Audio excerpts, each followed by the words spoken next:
For many of us, remote work was meant to be freedom, a chance to design our own lives, work from anywhere, and escape the rigid structures of the office. Yet what was supposed to feel liberating often feels lonely, disconnected, even hollow. Why?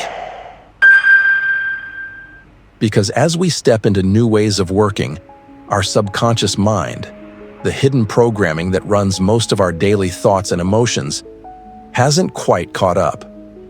Today, we're diving deep into how subconscious beliefs shape our experience of remote work, influence our sense of belonging, and how we can reprogram those beliefs to turn isolation into inner alignment. Let's start by understanding what's truly behind those quiet moments when you close your laptop and suddenly feel the emptiness in the room.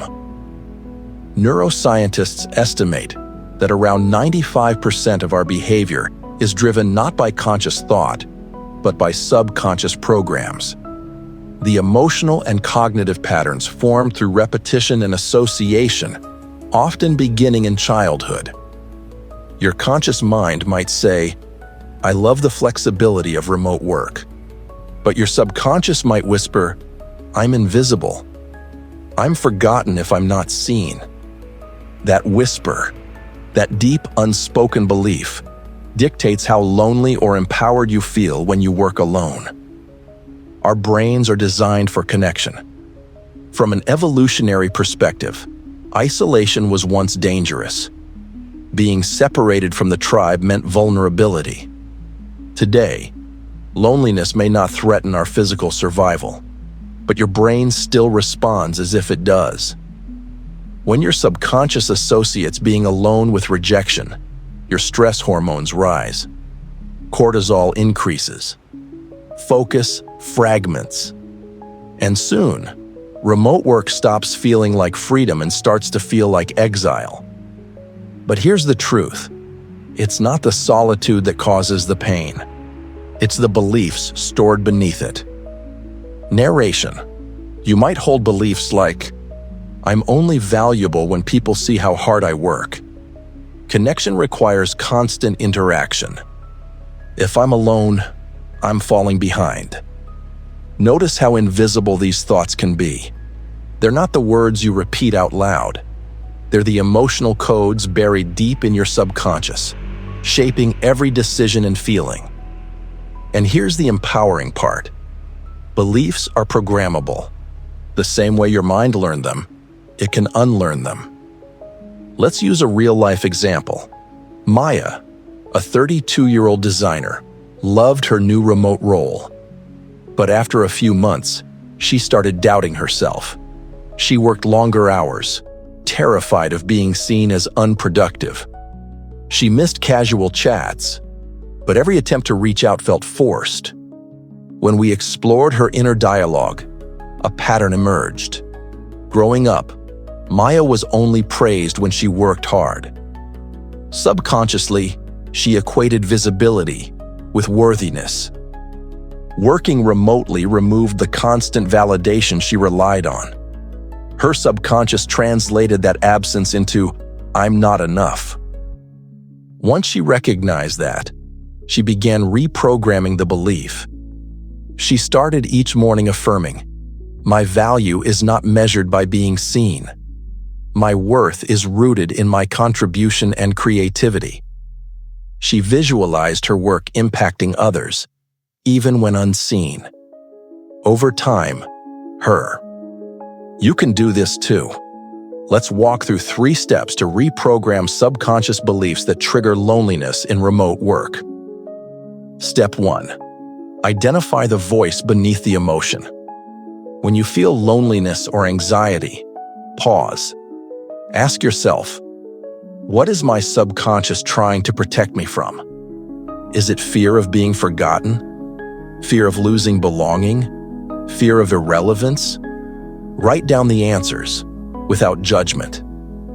Awareness is the first rewrite command. Step 2. Recode through repetition and imagery. Your subconscious mind learns through vivid emotion. Instead of forcing positive thinking, Show your subconscious new emotional evidence. Each morning, visualize yourself connected, not through constant chatter, but through purpose. Picture your work value reaching people across screens, improving lives. Repeat this feeling daily. The repetition writes new code. Step 3. Reconnect physically and mentally. Neuroplasticity thrives on experience. So integrate small, real-world cues.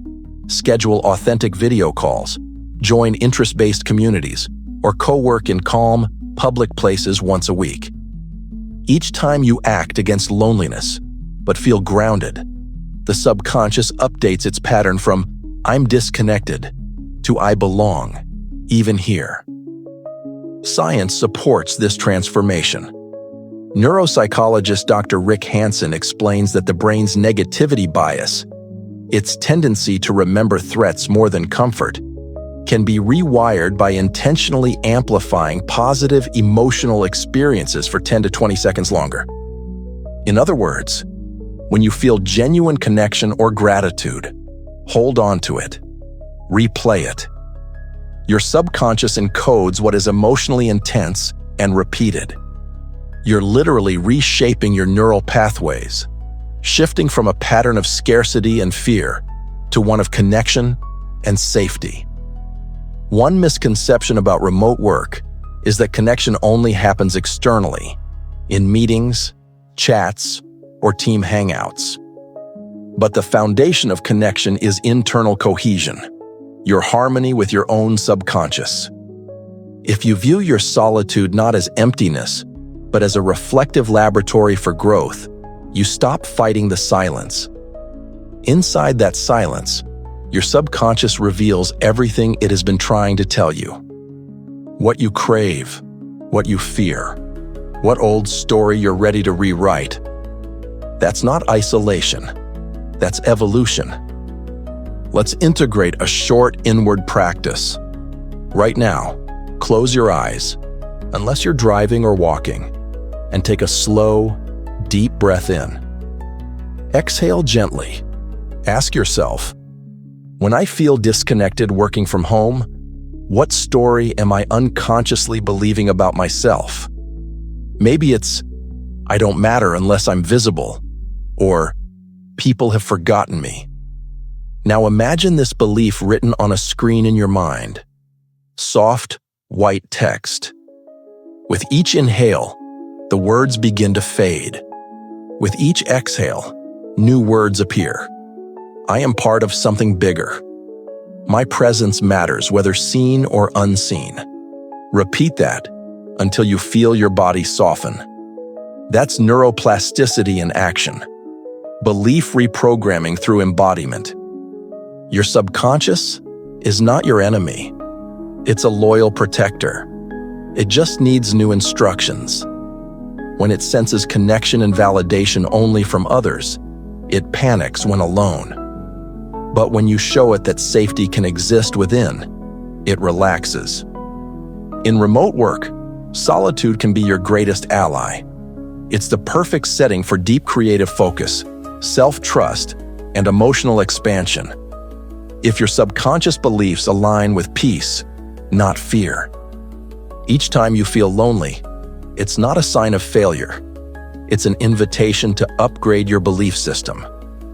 Let's explore another real example. Daniel, a software engineer, began working remotely across continents. At first, he enjoyed it. But months later, he felt strangely detached from his team. Even on calls, he doubted his voice mattered. His performance dropped. In coaching, he uncovered a deep-seated subconscious belief. If I'm not in the room, I have no power. It stemmed from early experiences where his opinions were dismissed. To reprogram this, Daniel visualized his voice extending through digital space, each message, each contribution radiating impact beyond physical proximity.